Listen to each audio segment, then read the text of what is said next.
Chelsea has made so many bizarre transfer decisions in the last 3 seasons.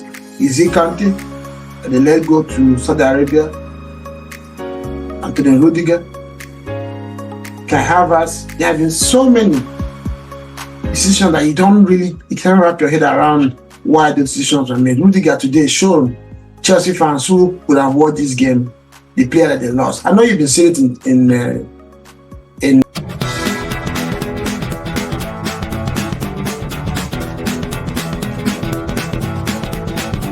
Transit TV. Welcome back again to our Europe 2024 studios. Today again we had 2 games, 2 very interesting games with very exciting results. And at home, I don't know if you watch those games, these ones were very interesting games. And as usual, we're going to look at talking points in these games today. And I am home alone. We've got my brother out with the family. Choma is out there as well, outside, and Nimi is nowhere to be found. So I am going to be doing this one with you today. Meanwhile, don't forget to hit the like button if you have not done so. Please do that, and those encourage to help us to persuade Google to move our videos out there for more people to see. Please, we're relying on you. Touch the like button, subscribe if you have not done so, and let's go on to this one. And as well, we just launched our official website, transittv.com. It's going to be on the description section. Check it out. Sign up on our site and encourage us in this job. We just keep looking for ways to make things more interesting for you, entertaining for you, more educative. We're also looking out for people out there who writing is their hobby. You're also welcome to be a contributor to the Transit TV website. Our email is there, the phone numbers are there. Reach out if you have any sporting articles to put out there for fans and then people to enjoy. And as well, don't forget, we still have our passion series. You have the t-shirts, we have the sweatshirts, we'll have our tumblers as well. They're all there on the website to encourage the work that we are doing. And thank you in advance for doing that. I'm going to start this one with Switzerland, Italy. If you remember, when we previewed the knockout stages, we talked about Italy, Switzerland. I know we have been very adamant about Switzerland in this competition. And we said that Italy, normally in competitions, they grow at the competition. Once they find their way out of the knockout stage, they tend to pick another extra gear, and they most times go all the way. But again, we also did not rule out Switzerland, because this is a team that has, when you talk about team, this is a team that has epitomized what team is supposed to be. They've not really had standout performers or stars, but as a team, they have done marvelously well in this competition, and nobody could have ruled them out against Italy. And that they just justified today by beating Italy with 2 first half goals. Very sumptuous goal. The one I like so much. And interesting, that's football for you. Sometimes it pays you back with your own coin. The second goal was exactly almost a replica of the goal that Italy used to equalize in their last game, and that saw them through to the knockout stages. But I was particularly interested. I liked the first goal because of if you remember Frank Lampard during his time in football, especially at Chelsea, he made those late runs into the box, picked up some of these passes, and punished defenders and goalkeeper. This was exactly how Switzerland got their first goal, and Italy never recovered from it. As a matter of fact, their first shot on target was at the 2nd minute. That will tell you how well Switzerland performed in this one. If you're an Italian fan out there, we commiserate with you, but I don't think you did enough today to go through on this one. I'm going to talk about Granit Xhaka. Granit Xhaka has defied, life and stuff with science improves every day, or things get better, things change quickly. Like Wenger has been proved wrong in this one. I remember when he came to England, I think he was the first coach to start this policy of when players get to 30 years, they start to go down. But I think the sports science has come to show us now that players can even play to 40. A lot of players are in their 35, 36. Look at Modric, look at Ronaldo at 40. What's his name? Zlatan still playing in Barcelona. He still have Lewandowski.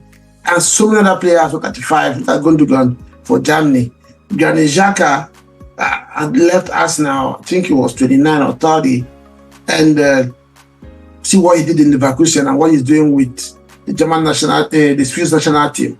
He has been a consistent performer. In fact, Granit Xhaka has played every minute of the tournament for Switzerland and has only been dispossessed once. That is what I saw about him today. That tells you how good he has been in this tournament and how consistent a performer he has been.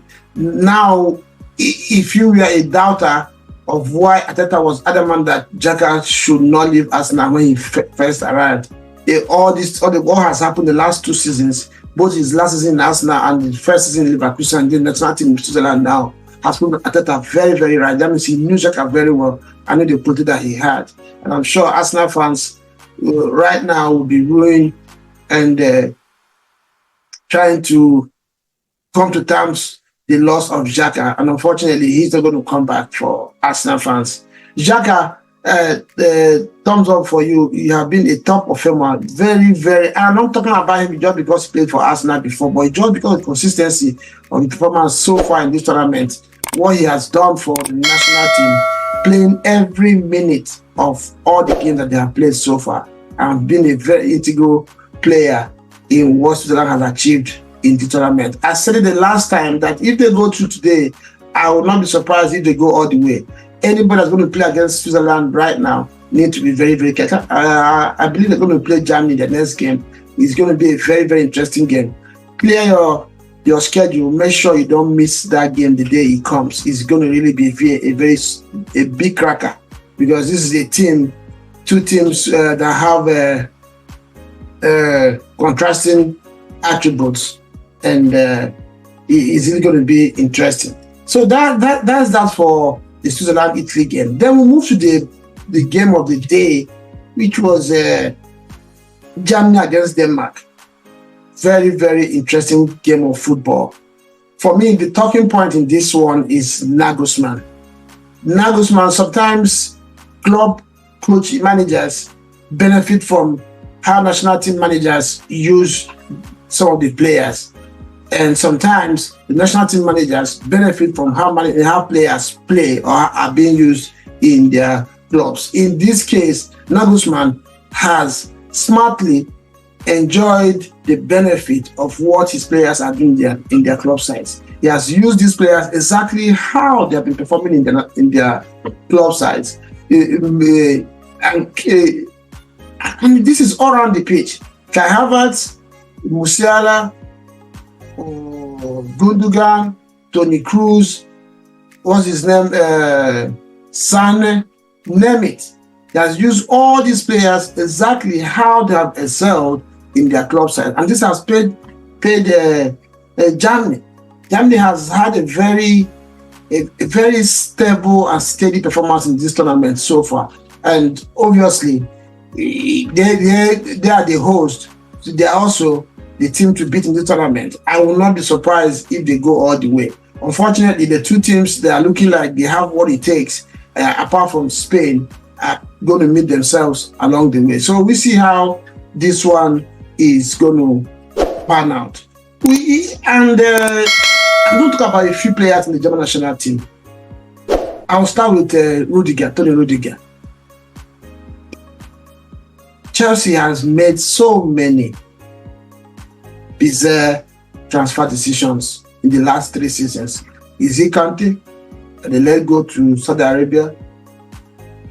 Antonio Rudiger, Kai Havertz. There have been so many decisions that you can't wrap your head around why the decisions were made. Rudiger today showed Chelsea fans who would have won this game, the player that they lost. I know you've been seeing it in in Real Madrid in the last 2 seasons. But today, he was, for me, a standout performer.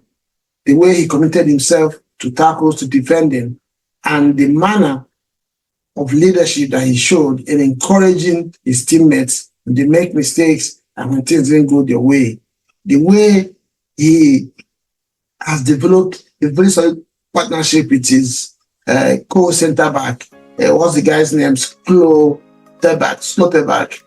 Yeah, this guy, I think he plays for Borussia Dortmund.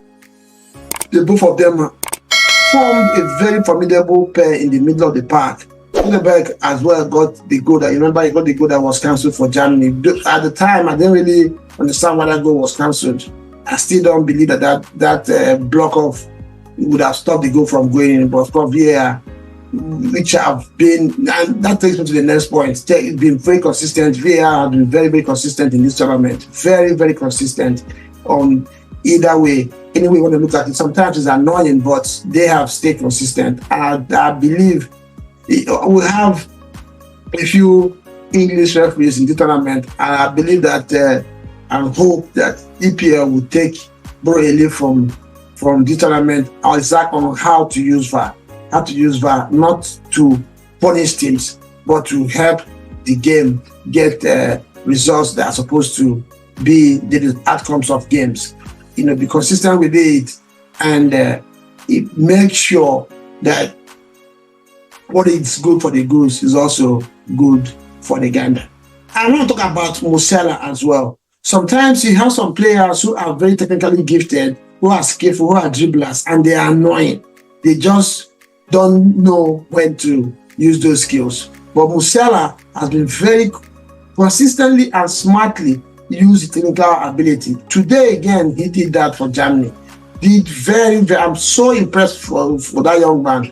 Vincent Company has a bundle of talent out there to deal with when he resumes next season. Musiala, also got the second goal from a very difficult angle. And once he went through, you could see that he had the confidence and he knew that he was going to score, and that he did, and he dispatched that chance smartly, and with it was a thing of joy to watch, to see that young man. So Musiala, if you are out there, thumbs up for you. Transit TV is really impressed with the way you have performed in this tournament. Use your skills, and not just the technical skills, the way you have also defended from the front, pressed and cut off transitions against your team has really helped Germany. All around the pitch, they have had hard workers, and Musiala is one of them. We'll talk about Kai Havertz. This dude has continued to divide opinion. Today, I'm going to talk about Havertz in a good way. Firstly, I'm going to talk about his mentality. Germany, this game was locked. Goals disallowed, both ends, and somebody just needed to break the deadlock. Germany had the penalty, and you could see that almost all the German players stepped back. Nobody really want to take that chance, because if he had missed that penalty, the whole nation was going to be on your back. Kai Havertz steps up, and he didn't just step up to take this penalty. This young man, if you look at his face, he was so relaxed and cool. He didn't look bothered at all. The occasion never got to him, and he took his time and dispatched that penalty, and dispatched it really, really good, and got Germany going, got the first goal, and they went on to win from there. This tells you that what happened with him in Arsenal this season, second half of the season especially, was not a fluke. It is a bundle of strong mentality, and Arsenal has a player in their hands in Kai Havertz. I can tell you that now. You can take that to the bank. If it's one of my friends, he says that take that to the bank. This is something you have to take to the bank. Kai Havertz is going to be an immense player for Arsenal. And not just mentality. Today again, I know there is a debate out there that Kai Havertz is not a number 9. Tata is just using him there as a false 9. But before the end of the season and in this tournament, he has shown that he has all the attributes. He makes runs in behind. connects very well with the wingers and the midfielders, brings other people into play.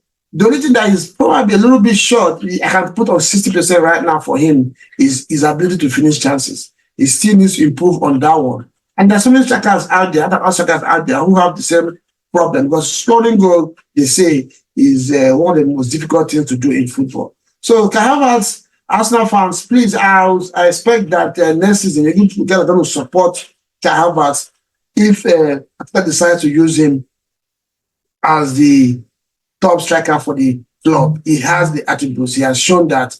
Nagelsmann has continued to use him that way. And we have also, that brings me to the next point on Kai Havertz. Arteta uses him sometimes, starts as a striker and sometimes drops into the midfield. And that was what happened today when Rudiger went out. They brought Falco. Kai Havertz was dropped behind the striker in the midfield to play with alongside Eric Chan, who replaced Cruz as well. So this tells you, and that is why I mentioned in the beginning that Nagelsmann has benefited from how managers have used most of these players in their club side. The other player I want to talk about is Toni Kroos.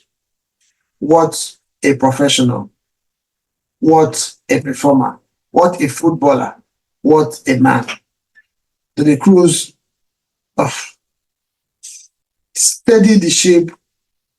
He could see the organization that he brought into that midfield. He could see the discipline of that team. And Real Madrid, German national team, are going to lose. And this is the problem that most national teams are going to have going into the World Cup 3 years' time. Because a lot of them are going to starting to miss players like this. Just look around. And in the German national team now, I know Emre Can, who also is not a young player. He's coming up, maybe take a position from Cruz. But you need more players like Toni Kroos in your team, like Gundogan. I don't know if these two players are going to be there in the World Cup 2 years in America here. And it's going to be a thing to worry for German national team. They need to replace these players quickly. Players that can steady the ship, bring discipline and organization into the team, and set the team up to flourish with different talents and attributes that they have all around the pitch. That Germany did today, and they have gone to the quarterfinals of the tournament, and we'll see what happens from there. So hit the like button. Don't forget to subscribe if you have not done so. And as well, let us know what you think in the comment section. Do you agree with me in this player, this top performance, or are there players that you think that have done better that you didn't mention? And let me know what you think about Kai Havertz. Arsenal fans out there, let me know what you think about Kai Havertz. Do you think Arsenal can bank on him going to next season, or should Arsenal still look for a striker? Let me know what you think, and I will see you next time. Ciao.